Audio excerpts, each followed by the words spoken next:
Вот такой обалденно вкусный и аппетитный французский суп с лука я сегодня приготовил. Посмотрите, какая прелесть. А если вы желаете узнать, как я это сделал, оставайтесь на моем канале, я все покажу. Всем приветик! Добро пожаловать на мой канал, добро пожаловать на мою кухню. Сегодня будем делать самый любимый суп в нашей семье. Это французский луковый суп. Я буду делать в упрощенном виде. Делается сравнительно легко, но результат обалденно вкусный. И, конечно, когда подают этот суп, хорошо, что если у вас есть глиняная посуда, что можно поставить в духовку и запечь сыр сверху. У меня, к сожалению, такой глиняной посуды нет, чтобы можно поставить в духовку. И я вам покажу, как я выхожу с положения. Может быть, я вам подкину идею сделать таким же методом, как я делаю. Методов приготовления этого супа множество, а я вам покажу упрощенный вид. И совсем недавно я видел одну блогершу, как она делала этот суп, и она добавляла, во время жарки лука, она добавляла туда соду, и лук превращался в пюре. Честно скажу, что я не сторонник этого метода приготовления, потому что я сколько ходил в ресторан, всегда поется суп, и там кусочки лука. Прямо чувствуешь, когда кушаешь, так, как и должно быть. Это не пюре суп, это суп луковый. Но это у каждого свои вкусы. Может быть, вам понравится пюре суп. Да, идите на YouTube, посмотрите. Может быть, вы найдете эту блогершу, которую я уважаю, я слежу ее видео. Но честно скажу, что мне нравится, когда кусочки лука есть во рту. А чтобы время не терять, покажу, что и как я буду делать. Как я сказал, я сегодня буду делать в упрощенном виде этот суп, без добавления всякого вина. И этот суп будет сравнительно дешевый тоже. Так, я здесь уже вычистил лук, и я буду пользоваться два вида лука. И добавлю так красный лук, потому что красный лук дает более такой луковый вкус. Ну, если у вас этого нет, то можете только добавить белый лук. И в то же время я возьму один бульон говяжьего бульона. Сейчас мы разведем здесь, и чтобы было наготове все. Так, и у меня уже вода вскипела.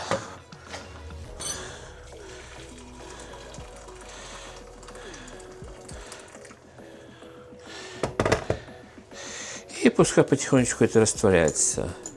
А мы займемся теперь нарезкой лука. В этот суп добавляем еще зубчики чеснока. Лук нарезать будем полукольцами, вот таким образом.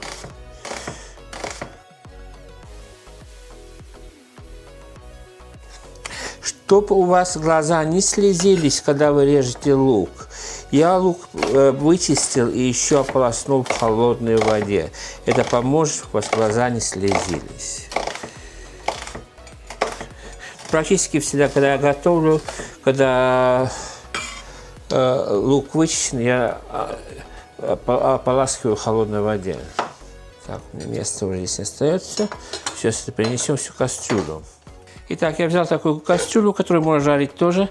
Включаю газ. И добавляем туда сливочное масло.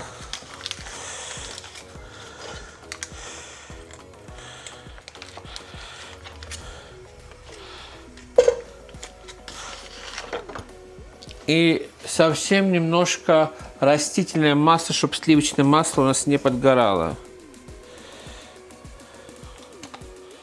У нас пошли бульки. Сейчас отправлю сюда лук.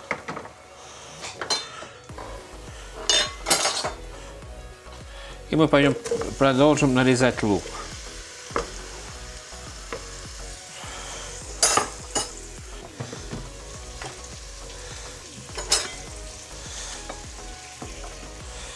Потихонечку это жарится.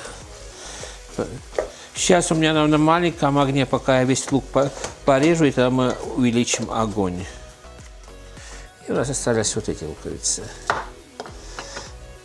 Они самые ядреные, они самые такие, больше всего дают вкус лука. Этот лук здесь в Англии добавляют в основном в салаты. Вот и все. Весь лук мы порезали. И это отправляем сюда.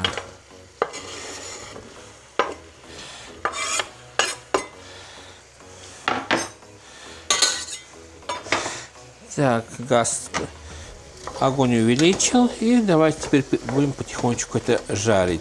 Чтобы побыстрее это все пожарилось, можно добавить немного сахара. Но я сейчас сахар пока добавлять не буду. Надо немножко пережариться.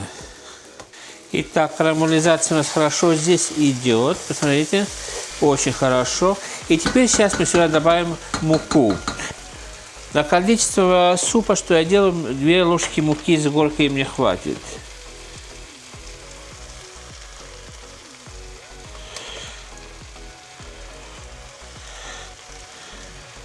И как следует это перемешаем и пережарим. Делаем практически как делаем соус или подливку.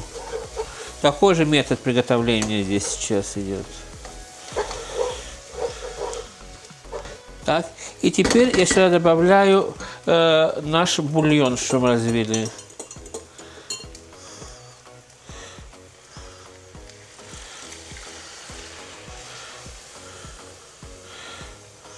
Как следует все это перемешаем, чтобы комков муки нигде не было. Очень хорошо, начинает густеть. Я добавляю еще воду сюда.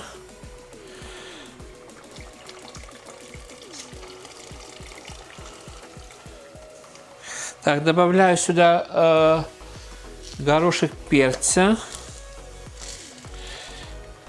Примерно так. Поставим на маленький огонь. Вот, очень хорошо. Теперь я поставлю на маленький огонь, пускай потихонечку это у нас кипит. Итак, так как у меня такой глиняной посуды нет, чтобы поставить духовку с хлебом и с сыром и запечь это, мы выходим по-другому. Для этого супа я предпочитаю хлеб с крупным помолом, как чиабатта. Вот так у меня есть чиабатта. И совсем тоненько, ну, примерно сантиметр мы так порежем. Так. Здесь взяла противень и попрыскаем оливковым маслом.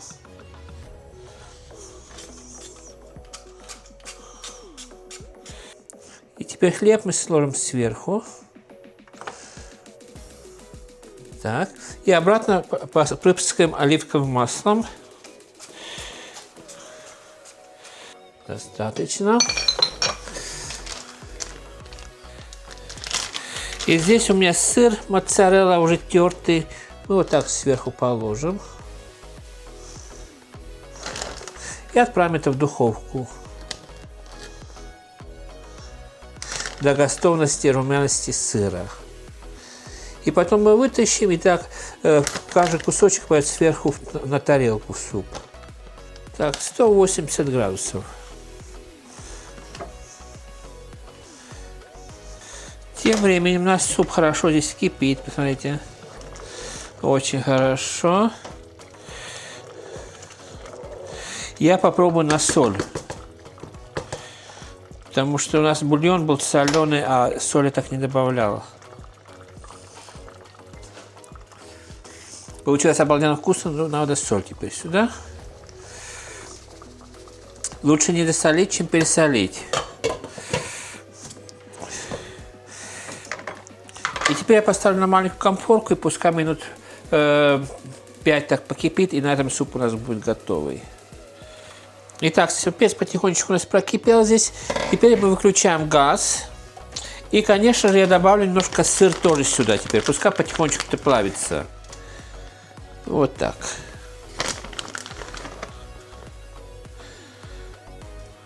И минут через 10, как у меня хлеб выйдет с духовки, можно это подавать на стол.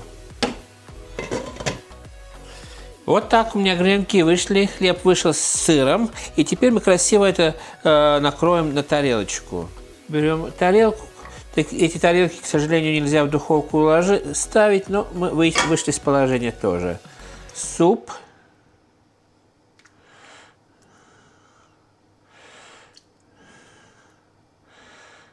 О, какой аппетитный. Так. Будьте осторожны, это очень все горячо здесь. И так, аккуратненько мы сейчас возьмем греночку. С одной стороны поставим вот так. И с другой стороны.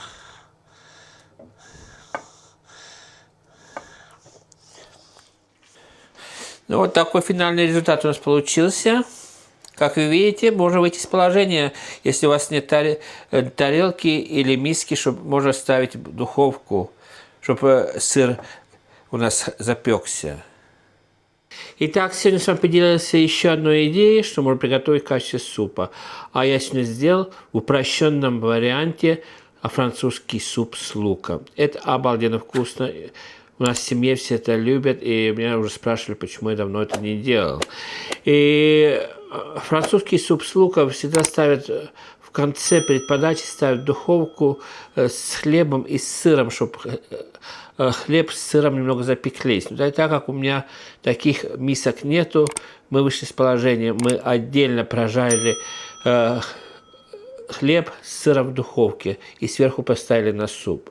Это обалденно вкусно. Я надеюсь, что сегодняшнее видео вам даст какую-то идею сделать что-то наподобие такого, почему бы и нет. А на этой аппетитной ночи хотелось бы прощаться, пожелать вам самого наилучшего. Берегите себя, берегите друг друга. Всем крепкого здоровья, всем мирного неба, приятного аппетита и пока-пока.